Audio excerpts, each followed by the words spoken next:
네, 반갑습니다. 오늘 제목을 함께 읽어볼까요? 시작. 영원히 하나의 우정. 네, 우정에 대한 이야기입니다. 네, 우리 성도님들은 정말 제목에서 이야기하고 있는 것처럼 이렇게 서로 힘들 때 기도해주고, 그리고 또 좋은 일이 있을 때 서로 축하해주고, 이런 우정을 깊이 나누는 그런 사람이 있으십니까?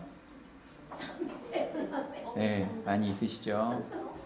특히 좋은 일이 있을 때 많이 축하해주고 또 그렇게 할 수 있는 것이 얼마나 우리에게 큰 기쁨인지요. 네, 저희 어머니 이야기를 잠깐 하려고 하는데요. 저희 어머니도 이제 신앙생활을 하신지, 제가 이렇게 태어났을 때 아버지가 중동에서, 그때 한창 중동 붐이 일어나가지고 중동에서 일을 하고 계시고, 저희 어머니가 이제 4남매를 키우고 있었는데, 제가 막내인데 저 갓난 아기 때 저를 안고 이렇게 교회를 다니기 시작하셨대요. 옆집에 약국에 어떤 약사님이 전도를 하셔가지고.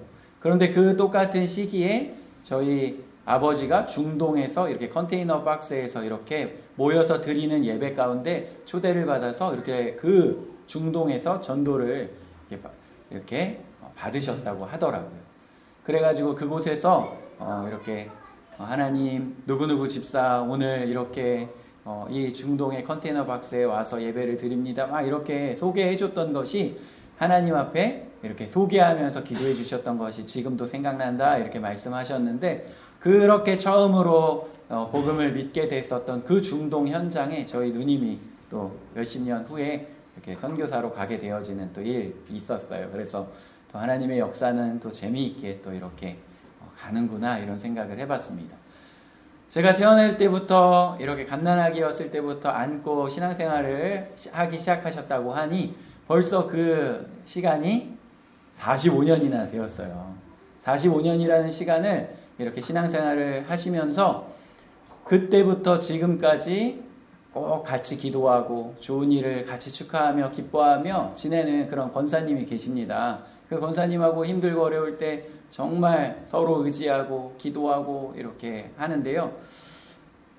그 45년이라는 시간 동안 함께 신앙생활을 하다 보니까 또 얼마나 많은 그런 스토리들이 쌓였겠어요. 굉장히 재미있는 일들이 많이 있었을 것입니다. 힘들고 어려울 때 같이 기도하면서 하나님께서 도와주셨던 것들, 위로해 주셨던 것들, 정말 많은 이야기들 있을 거예요. 그리고 서로에 대해서 이렇게 도와주고 하나님께서 주신 마음을 가지고 이렇게 섬기고 챙겼을 때 넘치는 그런 은혜들 많이 있었을 줄 압니다.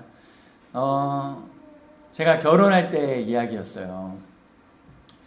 두 분이 45년 동안 이렇게 같이 신앙생활을 하면서 서로를 위해서 이렇게 기도를 하다가 또 이렇게 먼 곳으로 서로 이사를 가고 이러다 보니까 또 이제는 각각 다른 교회를 다니게 되었어요. 근데 각각 다른 교회를 다니게 되었음에도 서로 소식을 전하고 또 가장 먼저 기도의 제목을 요청하고 막 이렇게 하다 보니까 또 그 권사님이 다니는 교회의 목사님도 저희 어머니를 아시고 또 서로 이렇게 그 목사님의 기도 제목, 또 저희 어머니의 기도 제목도 그 목사님께서 기도해 주시고 이렇게 되기까지 친하게 교류를 이렇게 하게 되었습니다. 제가 결혼을 하게 되었는데 그때 한창 코로나가 딱 시작을 할 때다 보니 양가 합쳐가지고 50명만 딱 오라고 이야기를 했잖아요. 그래가지고 제가 친구들 다 초대했으면 진짜 어떤 연예인 결혼식 못지않게 거의 막 200명, 300명 막 이렇게 이상 왔을 텐데 양가 합쳐서 50명만 오라고 하니까 제가 친구들한테 다 연락해가지고 오지 마라, 오지 마라, 오지 마라 막 이렇게 이야기를 했어요. 근데 그때 그 어머니랑 친자매처럼 지내시는 그 권사님의 다니시는 그 교회 목사님께서 전화를 하셔가지고, 아유 권사님 이제 아들 전도사님 결혼하게 돼서 너무 축하드립니다. 근데 제가 가가지고 꼭 축하를 드려야 되는데 코로나 때문에 가지 못하니까 너무 죄송하네요. 그런데 아유 이게 얼마나 요즘에 심각한지 우리 교회에서 이렇게 동역하는 선교사님도 한국에 오셨는데 그 선교사님의 사돈도 결혼식이 있대요. 그런데 그 결혼식도 우리 선교사님도 이 2주 동안 격리를 하다 보니까 그 사돈 결혼식도 참석하지 못하게 되었대요. 막 이렇게 안타까운 소식을 또 이렇게 전해 주셨어요. 그래갖고 저희 어머니께서 아유 목사님 그럼요 기도해 주세요. 그리고 오시지 못하는 상황에도 전혀 안타깝지 않은 이렇게 서운하지 않으니까 괜찮습니다. 이렇게 하고 통화를 이렇게 끊었단 말이에요.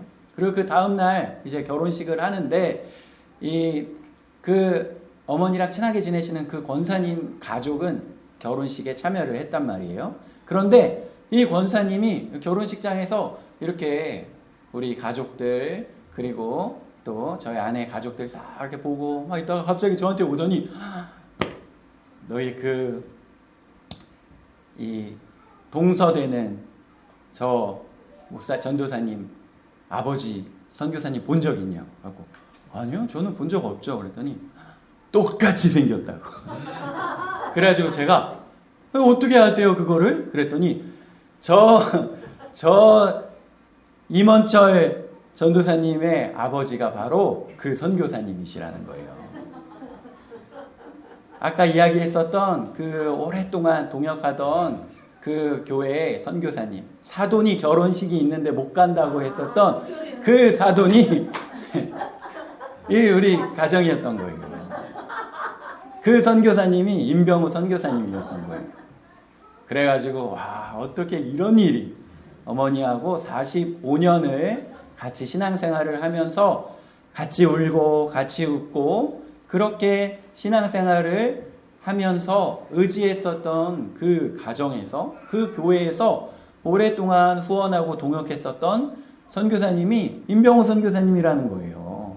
그래가지고 그 가정에서도 이제 필리핀에 그 교회에서도 방문을 해서 그 선교에 동참을 하고 그러면서 저에게도 이렇게 얘기를 해주는 거예요. 아 그래 그 처제 그 가정이 그 선교사님 가정이었구나. 그 젊은 선교사님들이 또 얼마나 수고하고 얼마나 열심히 하는지 또 앞으로의 사역이 굉장히 기대가 돼서 우리 교회에서도 더 힘껏 동역하고 기도하고 있다고 그렇게 이야기를 해주는 거예요. 또 한 번도 만나지 못했지만 내적 친밀감이 보십니까? 예, 마치 형제 교회가 된 것처럼 느껴지잖아요. 그러니까 저희 어머니하고 그 권사님께서 또 얼마나 또 하나님의 이런 특별한 인도하심 가운데 얼마나 또 그 내적 친밀감을 느끼셨겠어요. 그래서 그렇게 같이 더욱더 기도하면서 이제는 여러 가지 같은 기도 제목을 공유하지만 또 그 필리핀에 같은 선교지를 놓고 또 같이 기도하시면서 그렇게 또 소식을 주고 받으시는 거예요. 그러면서 그 권사님도 저희 어머니에게 그 처제 가정이 얼마나 선교 열심히 하는지 젊은 그 사역자들이 또 얼마나 신실하게 하는지 또 우리가 얼마나 기도하고 있는지 이렇게 이야기해 주시고 저희 어머니도 감사하게 또 고맙다고 하면서 그렇게 같이 기도를 하고 있더라는 것입니다. 이렇게 같이 기도하며 힘들고 어려운 일들을 그리고 기쁜 일들을 같이 이렇게 나눌 수 있는 그러한 우정을 나눌 수 있는 그리스도인 안에 이러한 교제는요 정말 하나님의 선물인 줄 믿습니다. 얼마나 살아가면서 이것이 큰 힘이 되고 큰 의지가 되는지요. 하나님께서 주신 이 선물 우리에게도 다 있을 줄 압니다. 오늘 우리가 읽었었던 사무엘상 18장 1절에서 5절에 보면 너무나도 유명한 다윗과 요나단의 이야기가 나와요. 성경에서 가장 아름다운 우정 이야기 중 하나입니다. 다윗과 요나단은요, 이제 골리앗을 물리친 다윗이 사울왕 앞에 서게 되고 그곳에서 사울의 아들 요나단을 만나게 됩니다. 이 만남은 단순한 만남이 아니라 하나님께서 예비하신 언약의 우정이었습니다. 이제 하나님께서 1절을 한번 보도록 하겠습니다. 다윗이 사울에게 말하기를 마침에 요나단의 마음이 다윗의 마음에 깊이 연결되어 요나단이 그를 자기 생명같이 사랑하니라. 요나단의 마음이 다윗의 마음에 깊이 연결되었다라는 표현은요, 히브리어로 매우 강력한 의미를 담고 있습니다. 이것은 단순히 호감, 친밀감 이러한 것을 넘어서는 영적인 연합을 이야기하는 거예요. 이 진정한 우정은요, 외모, 이익 또는 환경적인 조건에서 비롯되지 않는다는 거예요. 요나단은 다윗 안에서 하나님의 손길을 보았고 하나님께서 그와 함께 하심을 알았습니다. 그래서 그의 영혼이 다윗의 영혼과 연합되었다, 하나가 되었다라고 표현을 하는 거예요. 오늘날 우리에게도 이러한 영적인 우정이 필요하다는 것입니다. 서로의 신앙을 격려하고 또 함께 기도하며 영적인 성장을 도모하는 그런 관계 말입니다. 요나단이 다윗을 자기 생명같이 사랑하여 그와 더불어 언약을 맺었고, 요나단이 자기가 입었던 겉옷을 벗어 다윗에게 주었고, 자기의 군복과 칼과 활과 띠도 그리하였더라. 요나단은 단순히 감정적인 우정을 넘어서는 언약, 우정을 맺었어요. 성경에서의 언약은 매우 중요한 개념입니다. 이는 하나님과 사람 사이의 관계를 규정하는 용어이기도 했는데요. 요나단이 자기의 겉옷과 군복, 무기를 다윗에게 준 행위는 단순히 나에게 좋은 것이 있으니까 너도 한번 써봐라 하면서 선물을 주는 그런 행위가 아니었어요. 요나단이 가지고 있는 이 군복과 무기를 다윗에게 준 것, 이건 어떤 의미일까요? 제가 이제 우리 예찬이나 예담이가 고등학생 되고 대학생 돼서 키가 훌쩍 크면, 목사님이 딱 입고 있었던 정장 너도 한번 입어봐라 하면서 제가 입는 정장 딱 줄 수 있을 거예요. 그런데 만약에 제가 예찬이한테 제가 가지고 있는 정장이 아니라 이 가운을 딱 주면서 입어라, 이건 무슨 의미일까요? 맞추시는 분, 또 서울에서 이야기하다 보니까 우리 하은이랑 맞추더라고요. 무슨 의미일까요? 제가 다른 많은 옷들 줄 수 있지만 특별히 이 가운을 예찬이한테 딱 준다는 것은 네가 목사다, 이 의미예요. 이 가운은 그냥 입고 다니는 옷이 아니라는 것입니다. 요나단이 자신이 가지고 있는 옷, 갑옷, 무기, 이런 것을 다윗에게 주었다는 것은요, 너는 왕자의 신분이다.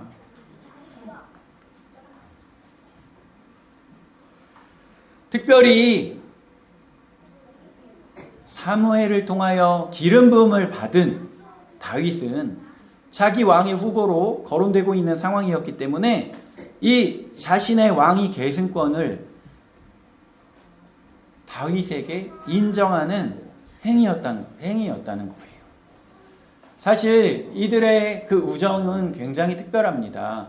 왜냐하면 우리가 예전에도 살펴보았던 것처럼 사무엘은 이 요나단은요, 그대로 있었으면 사울에 이어서 이스라엘의 두 번째 왕이 되어야 할 사람이었습니다. 그런데 갑자기 왕의 사위였고 전쟁에서 골리앗을 무너뜨리며 또 수많은 사람들을 전쟁에서 무너뜨리며 승리로 이끌었었던 다윗. 그래서 그의 명성은요, 사울은 천천히요, 다윗은 만만이었다 하면서 왕의 그 명성을 뛰어넘을 정도의 사람이었다는 거예요. 그렇다면 자신의 왕권을 가장 위협하는 사람이 다윗이었어요. 그러면 요나단이 볼 때에 가장 자신의 자리를 위협하는 사람, 가장 위험 인물, 제거해야 되는 1호 인물이 누구겠습니까? 다윗이었어요. 그런데 그 다윗을 그렇게 사랑하고 아꼈다는 것입니다. 요나단의 그 우정은요, 굉장히 희생적이었다는 것입니다. 자신의 모든 것을 내어놓는 그런 헌신이었다는 거예요. 진정한 우정은요, 희생을 요구한다는 거예요. 우리가 교회를 다니며 얼마나 다른 사람과 우정을 나눌 때에 내가 희생하고 내가 손해볼 것을 감수합니다.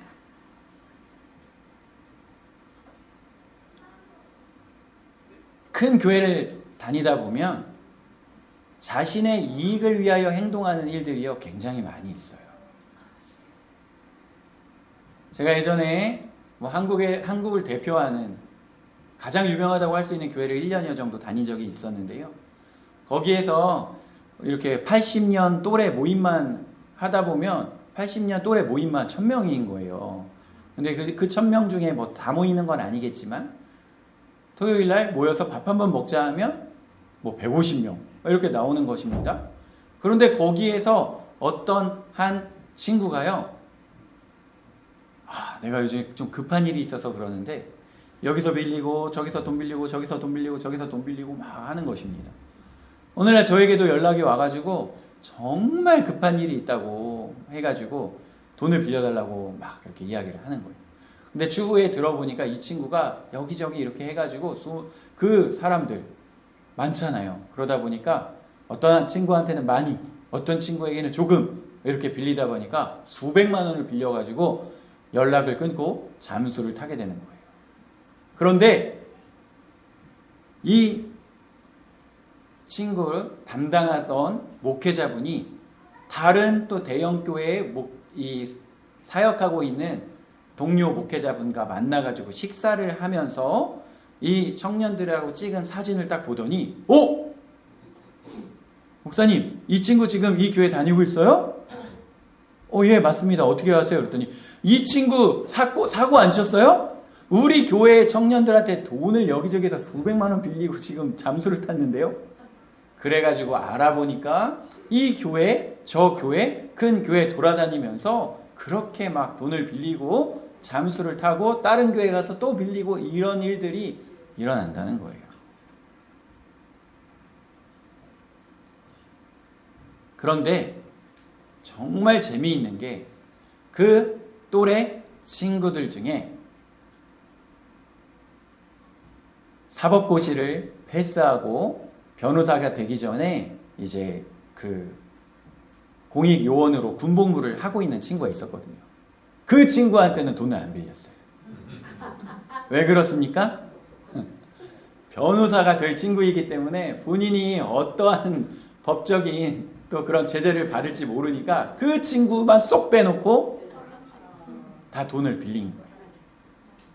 무슨 말입니까? 교회에 나와가지고 하나님께서 허락하여 주신 아름다운 우정을 나누는 게 아니라 유불리를 엄청 계산하는 것입니다. 내가 이 친구하고 친하게 지내면 나에게 유리할 것이고 이 친구하고 친하게 지내면 불리할 것이고 계산한다는 거예요. 이 친구가 돈을 빌리는 일이 아니었으면 또 어떻게 했겠습니까? 그렇게 어느 정도 규모가 있는 교회에 가보면 꼭 또 변호사, 의사, 그리고 사업하는 사람들하고만 친하게 지내고 또 조금 힘들고 어렵게 지내는 사람들하고는 또 같이 친하게 지내지 않는 사람도요 많이 있다는 거예요. 이 사람과 같이 친하게 지내면 나한테 유리할 것인가 계산하고 그 사람들하고만 잘 지내고 이 사람하고 잘 지내면 내가 맨날 밥 사야 되고 내가 손해볼 것이다. 이런 계산이 서면 그 사람하고는 딱 연락을 끊어버리는 일이 생기더라는 거예요. 하지만 오늘 성경에서 이야기하는 우정은요. 나에게 이익이 될 때만 그 우정관계를 유지하는 것을 이야기하지 않습니다. 요나단의 이야기를 계속해서 하고 있는데 이 요나단의 우정은요. 굉장한 희생이었다는 것입니다. 요나단은 자신의 이익과 미래를 포기하면서까지 다윗을 사랑했습니다. 이것은 하나님께서 허락하여 주신 언약의 우정이었다는 거예요. 5절에 보니까 다윗이 사울이 보내는 곳마다 가서 지혜롭게 행하매 사울이 그를 군대의 장으로 삼으니 모든 백성이 합당히 여겼고 사울의 신하들도 합당히 여겼더라. 이 하나님께서 허락하여 주신 좋은 우정은요. 서로를 향하여 더 나은 사람으로 만들어줍니다. 하나님 안에서 그 신앙이 성장한다는 거예요. 요나단의 우정은 다윗이 사울의 궁정에서 안정적으로 자리 잡을 수 있도록 도왔습니다. 왜냐하면 다윗은 사실 갑자기 나타난 사람이었기 때문이에요. 그가 전쟁에서 골리앗을 죽이고 또 사울은 천천히요 다윗은 만만이다. 이러한 이야기까지 듣고 명성을 얻게 되고 또 왕의 사위가 되었지만 사실은 그 전까지 목동이었고 그리고 그 무시당하는 사람이었어요. 자신의 집에 사무엘이 찾아와서 기름 부을 자를 찾을 때에 아버지에게조차 인정받지 못하고 그 들에서 양을 지키는 사람이었고요. 블레셋과의 전쟁에서 전쟁터에 나가지도 못하고 집에서 양을 지키고 있다가 아버지의 심부름 때문에 전쟁터에 나가게 됐었던 사람이었다는 것입니다. 그런 어떠한 배경도 가지고 있지 못한 그러한 다윗이었는데 그러한 다윗이 갑자기 공을 세우고 궁에 들어오게 되고 왕의 사위가 되었을 때 얼마나 시기하는 그러한 눈길들, 공격들이 있었겠습니까? 하지만 왕의 아들이었던 요나단의 도움을 통하여 그는 왕궁에 하루 이렇게 잘 적응하고 그리고 다른 신하들의 그러한 견제 가운데서도 이렇게 자리 잡을 수 있었다는 것입니다. 다윗은 지혜롭게 행했고 이는 하나님께서 그와 함께 하셨습니다. 그래서 다윗이 아주 빠르게 자신을 따르는 군인들, 자신을 따르는 사람들 가운데 다음 두 번째 왕이 될 수 있는 그런 명성을 갖게 되고 하루빨리 자리 잡게 되었어요. 진정한 우정이라는 것은요, 우리가 서로 하나님 안에 성장할 수 있게 만들어 준다는 것입니다. 서로의 은사와 재능을 인정해 주는 거예요. 그리고 질투하지 않고 기뻐해 주는 것입니다. 우리 최근에 교회 안에 큰 경사가 있었잖아요. 네, 이제 장관상을 받은 사람이 있었어요. 이제 장관상을 받았기 때문에 앞으로 대통령상밖에 안 남았어요. 네. 이렇게 큰 상을 받았을 때 수많은 사람들을 통하여 이렇게 기뻐해주고 다 칭찬해 주었지. 나보다 못하는 것 같은데 장관상을 받다니 이렇게 질투하는 사람이 있었습니까? 없었을 거예요. 저도 얼마나 기뻤는지 저희 학교 같이 졸업하고 이렇게 같이 단톡방에 있는 한 6명 정도 되는 목사님들 방에다가도 자랑을 했어요. 우리 교회 학생이 이렇게 장관상을 받았다고 자랑했더니 얼굴 한번 모르는 그분들 또한 와, 포항 주안교회 큰 인물이 났군요 이러면서 같이 축하해 주는 거예요. 같이 기뻐해 주는 거예요. 좋은 일이 있을 때 질투하지 않고 기뻐해 주는 것. 힘들 때 위로해 주는 것보다 더 힘든 것이요, 좋은 일이 있을 때 같이 기뻐해 주는 것이라고 합니다. 그것이 정말 중요하다고 해요. 그리고 상대방의 성공을 위한 발판이 되어줄 때 그것을 통하여 서로가 발전하고 또 성장한다는 것입니다. 우리가 사실 이곳에서 제가 아까 어머니 이야기를 하였지만 얼마나 수많은 또 분들이 수십 년 동안 서로 기도하면서 또 얼마나 서로를 위해 기도하면서 수많은 그 응답의 그 스토리들을 가지고 계십니까? 그러면서 한번 생각해 보십시오. 오늘의 내가 있기까지 이렇게 하나님 앞에 찬양드리고 기도하며 나아오기까지 내 옆에 있는 이 사람이 나를 위하여 이렇게 기도해 주었구나. 나를 위하여 이 사람을 통하여 내가 이렇게 성장하게 되었구나. 그렇다면 나는 또 어떤 사람의 성장을 위하여 기도해 주고 어떤 사람의 성장을 위하여 발판이 되어줄까? 우리는 그래서 교회 안에 하나님을 찬양하고 하나님을 예배하며 나아오지만 하나님께서 우리에게 허락하여 주신 우정, 하나님께서 허락하여 주신 우정을 추구하는 일이 있어야 합니다. 단순히 세상적인 이익이나 즐거움을 나누는 관계가 아니라 서로의 영적인 성장을 위하여 격려하고 하나님 나라를 향해 달려가는 그 친구가 필요하다는 겁니다. 진정한 우정은 희생을 요구한다고 말씀드렸습니다. 요나단처럼 때로는 우리의 이익을 포기하고 우리의 것을 내어주며 상대방의 유익을 먼저 생각하는 자세가 필요합니다. 우리의 우정은 서로를 더 나은 사람으로 만들어야 한다는 거예요. 함께 있을 때 더 지혜로워지고, 함께 있을 때 더 성숙해지고, 함께 있을 때 더 하나님을 닮아가는 관계를 만들어야 한다는 것입니다. 누군가를 만나서 같이 이야기를 나누고 같이 기도하고 나아갈 때에 집으로 돌아가며 내가 하나님을 더 찬양해야 되겠다. 내가 더 기도해야 되겠다. 하나님을 더 사랑해야 되겠다. 이러한 마음이 드는 그런 관계로 나아가야 한다는 것입니다. 제가 굉장히 좋아하는 목사님 계신데요. 그 목사님 좀 특별한 스토리가 있으십니다. 물론 이제 저는 글이나 이러한 인터넷으로 이렇게 그분을 뵙기 때문에 그 분은 저를 모르시는데요. 이 목사님은 세 자녀를 낳고 사모님께서 세 번째 아이를 낳고 병원에서 3일 만에 쓰러지셨어요. 뇌경색으로 쓰러지셔가지고 오랫동안 이렇게 병상에 계셨습니다. 그런데 한 달 정도 된 것 같아요. 사모님이 이제 돌아가셨다고 하더라고요. 그러면서 그분의 삶을 정리하는 어떤 글을 보게 되었는데, 결혼하여 세 자녀를 낳고 10년을 살고 또 뇌경색으로 쓰러져서 병상에서 20년을 살았다는 거예요.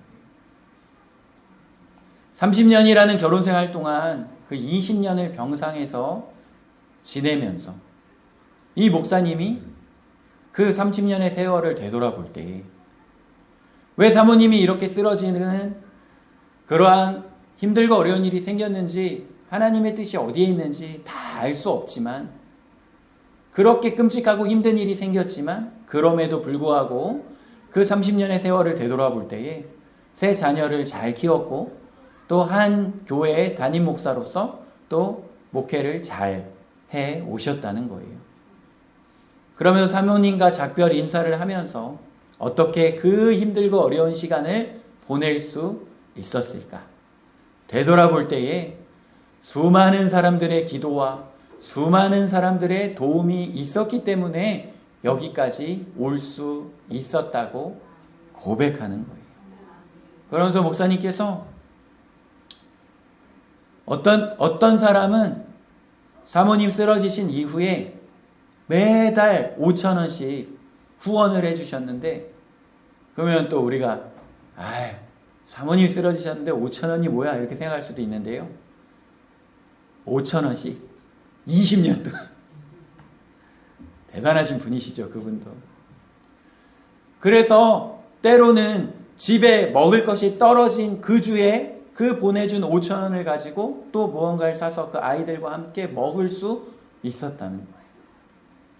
그래가지고 목사님께서 매달 그렇게 5,000원씩 20년을 보내준 사람, 또는 일회적으로 후원을 해주고 도와줬던 사람, 이 사람들 때문에 20년 동안 사모님 병원에도 데려갈 수 있었고 이 세 아이를 먹이고 키울 수 있었다고 이야기를 합니다.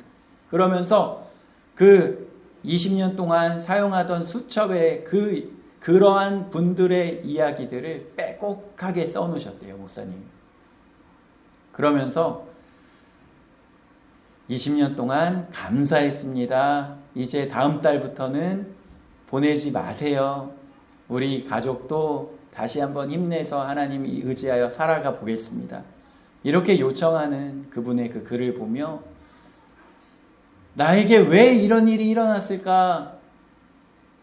이 엄청난 일을 이겨낼 수 있을까?